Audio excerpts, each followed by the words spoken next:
The baby elephant couldn't move. The wire had wrapped around her back leg during the night, a poacher's snare meant for antelope, now cutting into flesh too young and too soft to bear it. Every time she pulled, the wire cut deeper. Every time she cried, she grew weaker.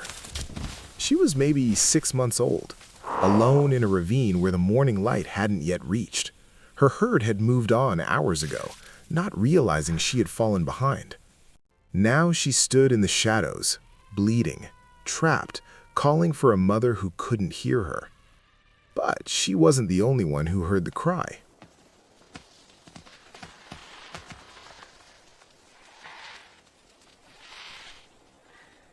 The leopard had been watching since dawn. Male, young, hungry. He crouched in the rocks above the ravine, his spotted coat blending perfectly with the shadows. His amber eyes tracked the baby elephant's every movement. He had heard the cries, too. To him, they weren't calls for help. They were dinner bells. A trapped calf, injured, exhausted, unable to run. The leopard had never killed an elephant before. They were usually too big, too protected, too dangerous. But this one was different. This one was alone. He began to descend.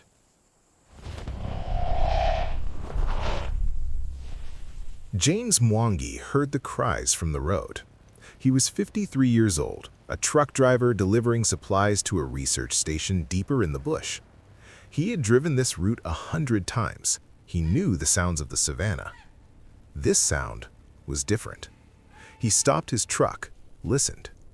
The cry came again, high-pitched, desperate, unmistakably young. James stepped out of the vehicle. He wasn't a ranger, wasn't a veterinarian, wasn't trained for wildlife emergencies.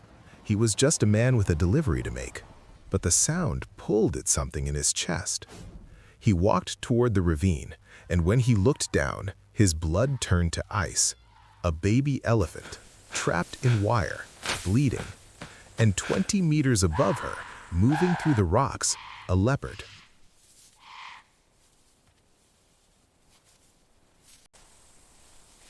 James didn't move. He couldn't. His mind ran through the mathematics of the situation. The leopard hadn't seen him yet. If James climbed down to help the calf, he would be trapped in the same ravine. No weapons, no backup, no way to call for help. His phone had no signal out here. If the leopard attacked, James would die. If James did nothing, the calf would die. The leopard was getting closer, 10 meters from the baby elephant now, its body low, muscles coiled, ready to spring. The calf saw it too. She screamed, not the cry for her mother anymore, a different sound, the sound of an animal that knows death is coming. James looked at his truck, looked at the ravine, looked at the leopard. He knew one wrong move could kill them both. He climbed down anyway. The rocks were loose beneath James's feet. He moved as quietly as he could, but every step sent pebbles cascading down. The leopard's ears twitched. It paused its descent, looking for the source of the noise. James froze. For 10 seconds, nothing moved. Then the leopard continued toward the calf. James moved faster now, abandoning stealth for speed. He half climbed, half slid down the ravine wall, scraping his hands on the rocks, tearing his shirt on thorns. He reached the bottom. The baby elephant turned to face him, trunk raised, ears spread, terrified of everything now. The wire around her leg was visible, cutting deep, blood staining the rocks beneath her. James raised his hands slowly. "Easy, little one. Easy. I'm not going to hurt you." The calf didn't understand his words, but something in his voice made her pause. Above them, the leopard had stopped. It was watching. The leopard stared at James. James stared back. Two predators in the same space, one with claws, one with nothing but the desperate hope that looking big and loud would be enough. James picked up a rock, then another. He filled his hands with stones and began to shout. Go! Get out of here! He threw a rock. It struck the cliff face near the leopard's head. The leopard flinched, but didn't retreat. Go! Another rock, closer this time. The leopard snarled, a sound that made James' bones vibrate. It crouched lower, eyes locked on him, calculating. James kept shouting, kept throwing, made himself as loud and as large and as terrifying as a middle-aged truck driver could possibly be. For a long, horrible moment, the leopard didn't move. Then, it did something James didn't expect. It turned. It looked at the baby elephant one more time, the meal it had been stalking all morning, and it walked away, disappeared into the rocks, gone. It's okay. It's okay. I'll help you. James turned to the baby elephant. She was shaking so hard he could see it from 5 feet away. Her trunk was curled tight against her chest. Her eyes were wide, white showing at the edges. She was terrified of him. James lowered himself to his knees, made himself small, spoke softly. It's okay. I know. It's okay. You're scared. I'm gonna help you. That's why I will kill you if I don't. He crawled forward slowly. The calf backed away, or tried to. The wire stopped her, cutting deeper. She cried out in pain. Stop, stop, don't move. Let me help. James reached into his pocket.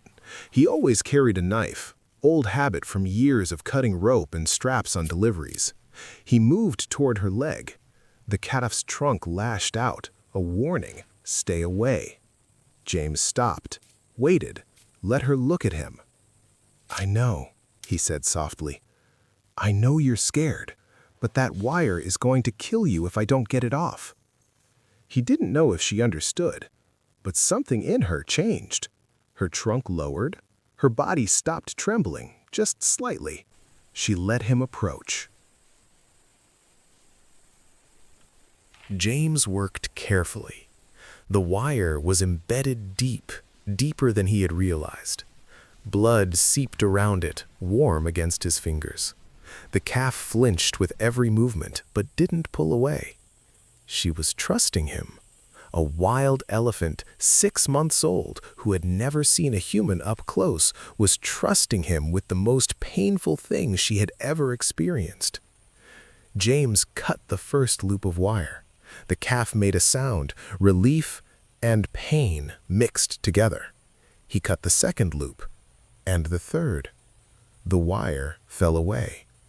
The calf stumbled forward, free for the first time in hours. She tested her leg, limping, painful, but functional. Then she did something that James would remember for the rest of his life. She turned around. She walked toward him, and she touched his face with her trunk. The trunk was small, soft, wet with tears and mucus. It moved across James's forehead, his cheeks, his hair, learning him, memorizing him, the way elephants touch things they want to remember. James stayed perfectly still. He could feel her breath, could see the intelligence in her eyes, the understanding that something important had just happened. She wasn't afraid of him anymore. She knew.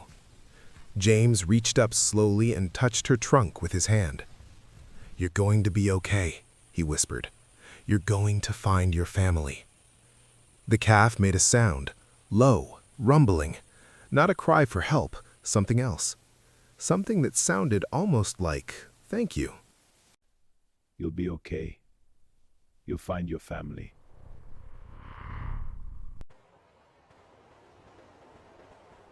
James stayed with her until the rangers arrived. He had flagged down another vehicle, sent word to the research station. Help came within 2 hours. Veterinarians with antibiotics and bandages, rangers with experience in reuniting lost calves with their herds. They found her family 3 kilometers away. James watched from a distance as the calf limped toward the herd, watched as her mother ran to meet her, trunk raised, calling, the sound of a parent who had been searching for hours. Watched as the herd surrounded her, touching her, checking her wound, welcoming her home. The calf looked back once. Across the distance, through the dust and the golden light, she found James standing by his truck. She raised her trunk. James raised his hand. Then she turned and disappeared into the gray mass of her family. Gone, but remembered. James made his delivery 3 hours late that day. When they asked him why, he didn't know how to explain. What do you say? That a leopard almost killed a baby elephant and you chased it away with rocks? That a wild animal looked at you with something like trust? That a trunk touched your face and you felt like you'd been seen, truly seen for the first time in years? He said there was traffic, but he kept the bloody knife. He kept the image of a small trunk reaching toward him, and he kept the question that had driven him down into that ravine in the first place. What kind of man walks away from a cry like that? People ask sometimes why humans help animals, what we get from it, what the point is. James never answered those questions. He just knew that on a morning in the bush, a baby elephant was trapped and dying, and a leopard was coming to finish the job. And he chose to climb down. Not because he was brave, not because he was trained, but because some sounds you can't ignore. Some choices aren't really choices at all. And some mornings, the only thing that matters is whether you're the kind of person who walks toward the scream or away from it.